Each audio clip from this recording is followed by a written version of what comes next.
नमस्कार। आज हम बात कर रहे हैं एक बहुत बड़े नंबर की जो आजकल हर जगह सुर्खियों में है, भारत की इकोनॉमिक ग्रोथ। पर ये जो एक नंबर हमें दिखता है, उसके पीछे की पूरी कहानी क्या है? आइए आज इसी को समझने की कोशिश करते हैं, एक एक करके। तो ये है वो हेडलाइन नंबर 7.4%। ये इस फाइनेंशियल ईयर के लिए भारत की estimated real GDP growth rate है। और सच कहें तो ये काफ़ी इम्प्रेसिव फिगर है। तो 7.4% का ये आंकड़ा ये वाकई में एक बहुत मजबूत रिबाउंड दिखाता है। पर सवाल ये है कि पिछले साल के कंपैरिजन में ये कितना बेहतर है। चलिए देखते हैं। देखिए, ये 7.4% का आंकड़ा इसलिए भी खास हो जाता है क्योंकि पिछले साल ग्रोथ रेट थी 6.5%। तो ये एक अच्छी खासी छलांग है। मतलब इकोनॉमी में एक नई तेजी देखने को मिल रही है। और इस तेजी के पीछे जो सबसे बड़ा हीरो है वो है मैन्युफैक्चरिंग सेक्टर। पिछले साल ये सेक्टर सिर्फ 4.5% की रफ्तार से बढ़ा था और इस साल अनुमान है पूरे 7% का। ये एक जबरदस्त कमबैक है ना? और इसी ग्रोथ के साथ पता है भारत की इकोनॉमी का टोटल साइज कितना हो गया है? लगभग 3.97 ट्रिलियन यूएस डॉलर्स। मतलब हम 4 ट्रिलियन डॉलर के मार्क के बहुत बहुत करीब हैं। ओके, अब तक तो सब बहुत अच्छा लग रहा है। लेकिन अब कहानी में आता है एक ट्विस्ट, एक पेंच।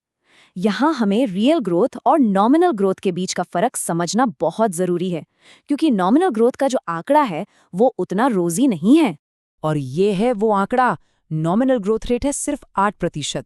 अब ये थोड़ा चौंकाने वाला है क्योंकि ये पिछले 5 सालों में सबसे कम है और यही बात इकोनॉमिस्ट्स के लिए चिंता का विषय बन गई है। ऐसा क्यों? क्योंकि ये दिखाता है कि इकोनॉमी में या तो महंगाई बहुत कम है या फिर कीमतें गिर रही हैं।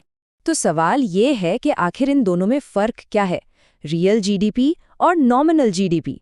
चलिए इसे सिंपल तरीके से समझते हैं। रियल जीडीपी का मतलब है कि देश में असल में कितना ज़्यादा सामान और सर्विसेज का प्रोडक्शन हुआ, मतलब वॉल्यूम कितना बढ़ा। इसे कैलकुलेट करने के लिए कीमतों को एक बेस ईयर पर फिक्स कर दिया जाता है ताकि महंगाई का असर हट जाए और सिर्फ प्रोडक्शन का ग्रोथ दिखे।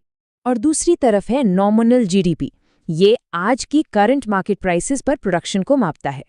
तो इसमें प्रोडक्शन का वॉल्यूम और इन्फ्लेशन यानी महंगाई दोनों का असर जुड़ा होता है। इसे एक और आसान तरीके से समझते हैं। मान लीजिए रियल जीडीपी ये है कि आपने असल में कितनी ज्यादा चीजें बनाई, और नॉमिनल जीडीपी ये है कि उन चीजों को बेचकर कितना ज्यादा पैसा कमाया। इन दोनों के बीच का जो गैप होता है ना, वही है इन्फ्लेशन। और इस साल ये गैप 2011-12 के बाद सबसे कम है। ये एक बहुत ही अनयूजुअल सिचुएशन है। अब आप सोच रहे होंगे कि ये रियल नॉमिनल का चक्कर इतना इम्पॉर्टेंट क्यों है? ये तो बस नंबर्स का खेल लगता है। पर नहीं, ये बहुत मायने रखता है, क्योंकि इसका सीधा सीधा असर पड़ता है हमारे देश के बजट पर।